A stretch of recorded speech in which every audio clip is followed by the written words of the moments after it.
అంటే గతంలో వారు అధికారంలో ఉన్నప్పుడు పెద్ద ఎత్తున చెలరేగిపోయి మాట్లాడేవారు. అందరికీ తెలుసు ఏ రకంగా మాట్లాడేవారు.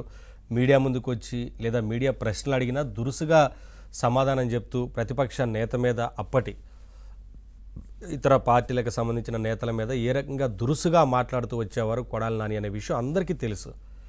అధికారం కోల్పోయిన తర్వాత ఒక్కొక్కరి మీద కేసులు నమోదవుతూ వస్తున్నాయి. కొడాలి నాని చేసిన అరాచకాలు కానీ, అక్రమాలు కానీ, భూ అక్రమాలు చేశారు పెద్ద ఎత్తున అనేది ఆరోపణలు కూడా ఉన్నాయి. అలాగే ఇతర గ్రావెల్ తవ్వకాలకు సంబంధించి, ఇసుక వ్యవహారానికి సంబంధించి ఇలా ఒక్కొక్క ఆరోపణలు వస్తున్నాయి, కేసులు కూడా నమోదవుతున్నాయి. కాబట్టి పెద్దగా ఎక్కడా కనిపించకుండా పోయారు. గత 5 ఏళ్లలో ఏ రకంగా వ్యవహరించారో అధికారం కోల్పోయిన తర్వాత ఎక్కడా కూడా పెద్దగా కనిపించకుండా పోయారు. లేటెస్ట్గా వల్లభనేని వంశీని పరామర్శించడానికి జగన్మోహన్ రెడ్డి వచ్చిన సందర్భంలో అక్కడికి వచ్చారు. అక్కడ కూడా వెనకుండి ఉన్నారు. లోపలికి ఎలాగో అలో చేయలేదు, ఎందుకంటే ములాఖాత్కి వారికి అవకాశం లేదు. బయట ఉన్నారు. ఆ తర్వాత ప్రెస్ మీట్ మాట్లాడుతున్న సందర్భంగా ప్రెస్ మీట్లో వెనక నుంచొని చూస్తూ ఉన్నారు.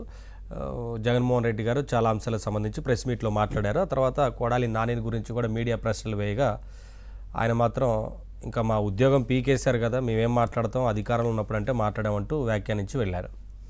అంటే ఉద్యోగమా అంటే అధికారంలో ఉంటేనే ప్రజలకు దగ్గరగా లేదంటే కార్యకర్తలకు దగ్గరగా ఉంటారా?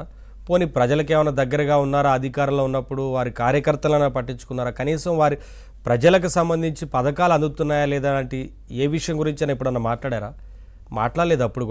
అప్పుడు కూడా కేవలం ప్రతిపక్ష పార్టీలకు సంబంధించిన లీడర్లను తిట్టడం, మీడియా ముందుకు వచ్చి మాట్లాడటం, ఇష్టారీతిని వ్యవహరించడం, ఎక్కడ కేసులు నమోదు చేయించాలని చూడటం, ఇవి తప్ప అసలు పనులు చేసింది కనపడలేదు. అప్పుడు అదే రకంగా ఉన్నారు. ఇప్పుడు అధికారం పోయిన తర్వాత అసలు ఇంకా మాకు ప్రజలతో ఏం పని అంటున్నారు. అంటే మా ఉద్యోగం పీకేశారు కదా, ఇంకా మాకేం పని అంటున్నారు. చూడండి ఎంత తేడా ఉందో. అంటే అధికారంలో ఉన్నప్పుడు ప్రజల గురించి పట్టించుకోలేదు, కేవలం ప్రతిపక్ష పార్టీల నేతలను ఏ రకంగా తిట్టాలి, వారిని ఏ రకంగా ఇరికించాలి, వాటి మీద ఏ రకంగా అక్రమాలు చేయాలి అన్న విషయాల మీద దృష్టి పెట్టారే తప్ప ప్రజల గురించి ఆనాడు దృష్టి పెట్టలేదు. అధికారం కోల్పోయిన తర్వాత అసలు మా ఉద్యోగమే పీకేశారు కాబట్టి ఇప్పుడు మేమేం చేస్తామంటూ చేతులు ఎత్తేసిన పరిస్థితి కనిపిస్తూ ఉంది. కానీ నిన్న మొన్నటి వరకు పెద్దగా కనిపించని లీడర్ ఇవాళ మాత్రం మరి లీడర్ అనటానికి కూడా బాగోదేమో.